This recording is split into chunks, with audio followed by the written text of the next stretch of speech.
கர்த்தர் நல்லவர். தூங்காமல் ரொம்ப நீங்கள் கஷ்டப்படுறீங்க அப்படின்னா எலியா ஒரு காரியம் இருக்குங்க. எலியா 400 பேர் முன்னாடி இருந்தாலும் அவர் ஒரு விஷயத்தில் ரொம்ப தெளிவாக இருந்தார். அவருக்கு முன்னாடி 400 பேர் அவர் பார்க்கல, அவருக்கு முன்னாடி தேவனை மட்டும்தான் பார்த்தார். ஆனால் அந்த 400 பேரும் தேவனை பார்க்கல. ஆனால் கொஞ்சம் அவர் காத்திருந்தார் பாருங்க, என்ன தெரியுமா நடந்துச்சு? அந்த 400 பேரும் தேவனை பார்க்கும்படி ஆண்டவர் செஞ்சார்.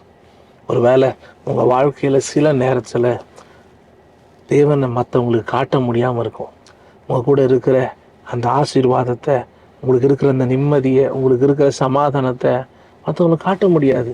எல்லாத்தையும் இழந்தவங்களா, ஒன்றுமே இல்லாதவங்களா, நெருக்கடியின் பாதையில் நடக்கிறவங்களால தான் மற்றவங்களுக்கு உங்களால் காட்ட முடியும். கொஞ்சம் பொறுமையாக இருங்க.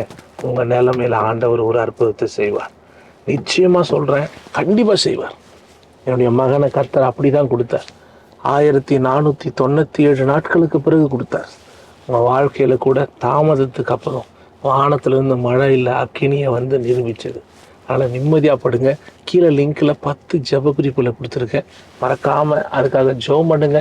ஜெபம் பண்ணிட்டு படுங்க. தேவன் உங்களை ஆசீர்வதிப்பார். காட் பிளஸ் யூங்க. கர்த்தர் உங்க கூட இருக்கார். ஆமென்.